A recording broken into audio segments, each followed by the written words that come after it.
Well, hey folks, Real Aussie Witcher Myrtleum's a SmackDown Live Everett, Washington review, which is 20 minutes from my house, and myself and Derb didn't go. And partly because of just not really, generally a lack of interest in wanting to pay $100+ for, each ticket.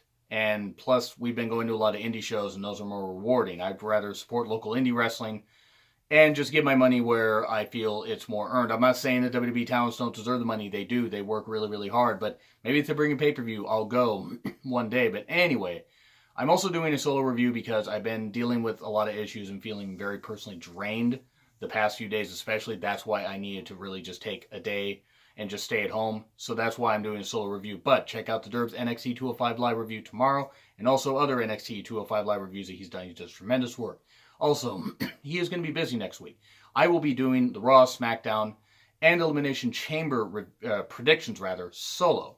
And then he'll be back on the channel. We'll be co-branding for the Elimination Chamber review. So I just wanted to offer you that little bit of an update. This review will not take long, it was another promo heavy show, but there were a couple good matches in there. At least they gave a lot of women a chance in a match. So we start off with recaps of Stephanie and Becky, the man from Raw, and Becky laying out Stephanie. And then we have Charlotte entering the ring during this time. And Charlotte's really, really good heel. I don't know who's deciding her look, but not quite working. She does have a really, really good presence and was being very condescending and everything, and really has come into her own since switching back heel. It is a lot better that she's heel. And then Becky is suspended, but still gets in the arena, because breaking and entering is commonplace in Everett. And I've been to Everett plenty of times, and I know that. Then Triple H comes out and, is trying to talk to Becky and say, you're suspended if you won't go to the doctor, this kind of stuff. Charlotte's like, yeah, she's hurt. Charlotte, this has nothing to do with you. Get the hell out of here. And then is talking to Becky and everything, talking to her and saying, maybe you don't want to get cleared by the doctors because you're not hurt. Maybe you're not hurt and you're going to lose to Ronda. You got, hurt before Survivor Series and used it as an excuse perhaps. He was just kind of planting the whole thing, and then she slaps Triple H, and he just looks at her and they have a stare down and everything. Becky with just that coy little smile, and Becky, my God, she pulls off that leather look so good. I'm sorry, she does. Becky is a fantastic athlete, but my God, she is a beautiful woman. She just is. This was a decent opening segment. It was what it was. It wasn't great, but it was typical, and it got the point across a lot quicker than an opening Raw segment. So, Gallows and Anderson versus Rusev and Nakamura. Rusev and Nakamura, who were feuding for about a month or whatever, or a couple months off and on, and then all of a sudden Gallows and Anderson, who haven't been seen on SmackDown in about 18 years, showed up, and hey, they haven't been seeing a match on SmackDown. They suddenly, facing off against Nakamura and Rusev and got in some moves, and Rusev and Nakamura beat them. And Lana was even encouraging Nakamura to get up there and say, well, my husband wants to team with you, so you get up there and do this. And wearing a heel and also a walking boot. A heel on one leg and a walking boot on the other leg. Not very smart. But yeah. God.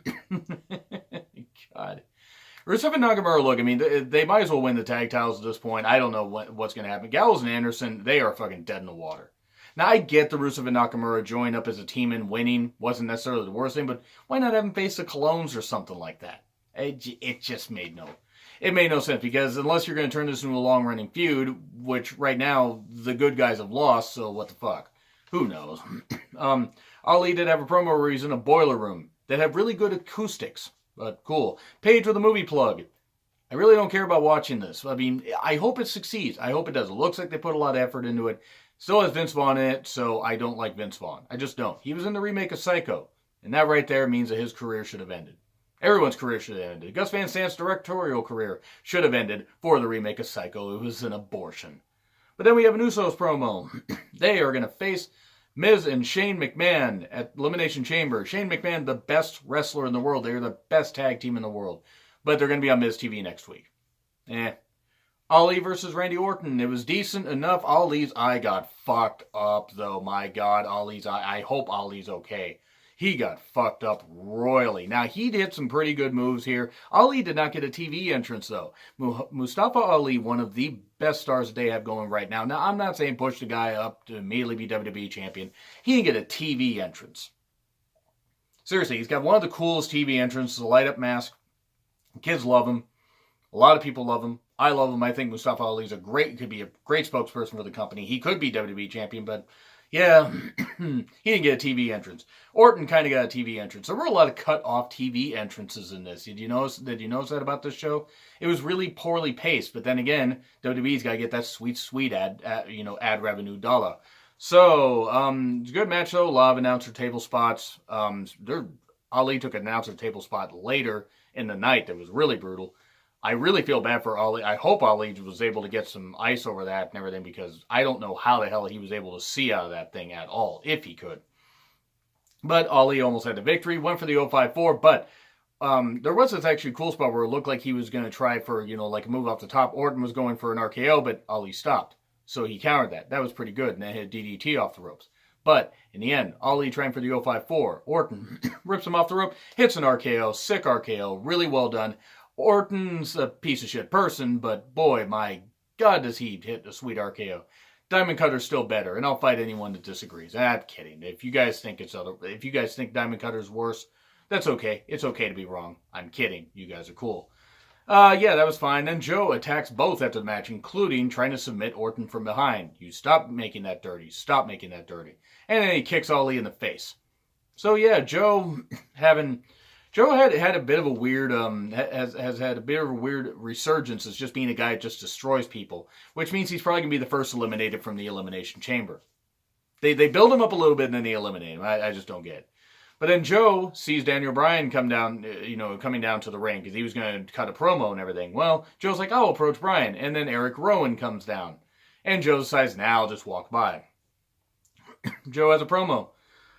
He says that his way in the Elimination Chamber will be justification for all his memes. Or memes. I think it was memes. Memes would be funnier. But anyway, then we have a Daniel Bryan promo. Boy, did Washington still cheer him loud, as they should. Daniel Bryan is a great representation of the state of Washington. Great representative. Was what it was. He puts over Washington State. Of course, he kind of stumbles saying WWE Championship, but whatever. Everybody stumbles. Rowan promo, he got a lot of what chance, and Brian's like, how dare you what my intellectual equal, or my dear friend Eric Rowan, or my dear friend Rowan. And he's got a recycle symbol as the O in his Titantron. Wrestling is weird. It was cool stuff though. There were Captain Planet chants, as you would expect, because he's the champion the planet needs. There was a chamber video package and all that stuff and everything. So yeah, it's going to hype up that Brian and Jeff Hardy are facing off in a match later, and then Jeff Hardy's talking backstage to Kayla, I believe, and Kayla's all over the place. Kayla must get a lot of miles, running around that arena and everything. But yeah, Kayla's talking to Jeff Hardy, and Jeff Hardy says, and I quote, "I'm part of the WWE title's legacy. Please don't remind us of that, Jeff. It was a great moment when you won the title, and you would have held it longer if." At the time, he hadn't been a screw-up. At the time, I emphasize. He has cleaned up his life, and that is fucking tremendous. But, let's be honest, he got a lot of opportunities maybe he shouldn't have, but he's owned up to that. So, it was what it was, but then Styles is talking to him and everything, and I guess he's just not a fan of the Jeff community, and I'm going to drive that joke into the ground, even though it's an old joke. But maybe they're going to face off they'll face off in the chamber. Maybe they'll have a feud heading into Mania. Who the fuck knows? Pretty bad that Styles, I think a couple years older than Jeff, or maybe a year older than Jeff, can actually move better than Jeff. But then again, Styles has always worked a bit of a safer style, if you will. So, the Iconics, brief mention of the Iconics WWE.com promo. They're talking about, having been best friends for 14 years. I really do hope they win the SmackDown titles, women's tag titles. I don't know if they will. I hope they do. They deserve it. It would be shocking out of nowhere. And it would be interesting, but we'll see what happens. Sonya and Mandy, they were firing something. I don't quite remember what the hell they called their team. Sonya and Mandy versus the Iconics. The Iconics who barely got a TV entrance. Carmella and Naomi got the full TV entrance. Well, no, Mandy and Sonya rather got that also. But the Iconics got half a TV entrance. It is kind of weird. But Carmella was worked on for a while. There was some good exchange. It was a triple threat tag team match, by the way. Or three-way tag team match. Oh my. So that was fine. It was what it was. Naomi got tagged. She did get some good moves in and everything. But She managed to get Mandy tagged like by shoving one of the Iconics into Mandy. But then, in the end, Mandy hit a a double underhook into a facebuster. 1, 2, 3. There's one funny line. One, Corey needs to stop putting himself over in commentary. Corey's being fucking awful. But 2, it was pretty fucking cool how there was one funny line. Occasionally, Corey can do a funny line. It just doesn't happen very often. But when Mandy's pointing or whatever, I think she's pointing at the ring. Corey's like, she pointed at me. That was funny. And again, Corey doesn't have a lot of good lines, and I don't care if he's being overproduced or not. He doesn't have a lot of good lines. But it was what it was. It wasn't a bad match. At least all the women got there on, or most of the women got there on the show. That was fine. Then we have an Andrade Zelina promo. It begins with Rey Mysterio's end. It's gross. Stop doing that. What the hell's wrong with you, Zelina? What the hell?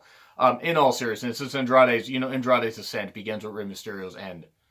This is making it worse. I'm going to move on. It was a fine promo for what it was. Andrade doing fine in that promo, and Zelina speaking well for him. This will be an interesting feud if it continues. Recaps of Triple H and Becky. Okay, an Asuka video package. Enter the Empress. I would love to, but she's married, and also she could kick my ass even if she wasn't married.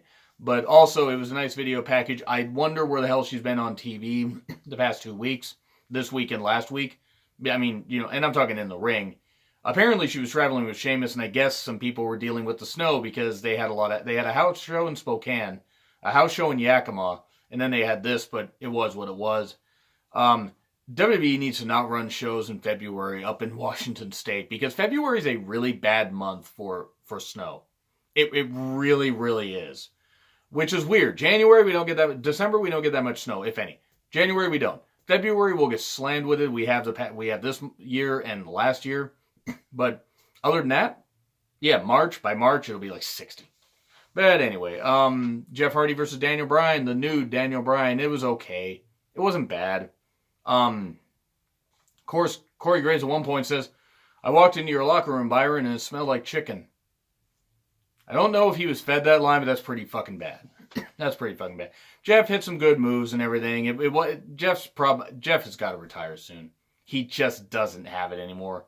He did hit the Swanton, went to cover, and then covered Bryan, and then got pulled out of the ring by Rowan. And the referee, seeing this, automatically calls for a DQ. Then Bryan locks with the bell lock on Jeff Hardy back in the ring as Rowan throws him back in the ring. And then Joe runs down, hits Rowan into the ring post, and then beats up Daniel Bryan. Then you get Orton coming down. Then you get Ali coming down. And then you get AJ Styles coming down. AJ Styles ends up laying everyone out but Bryan. Ali did take a horrible bump into the announcer's table. Ow, they didn't remove the monitors.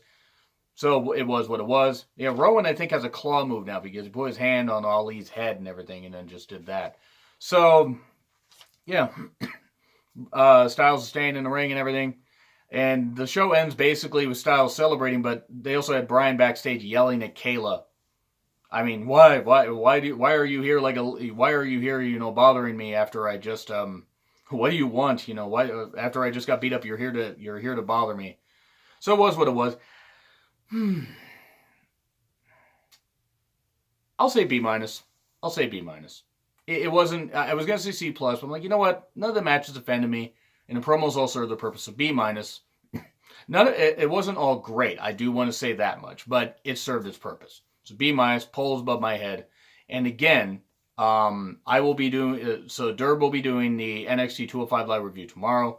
I will be doing the Raw, SmackDown, and Chamber predictions solo, and Derb will be back, we'll be back doing reviews together for the Elimination Chamber review. But anyway, agree, disagree with what I said, like, share, subscribe, Twitter handle in the description. Spend real honesty with John Ritland. Make sure to follow me and the Derb, and I will see you soon.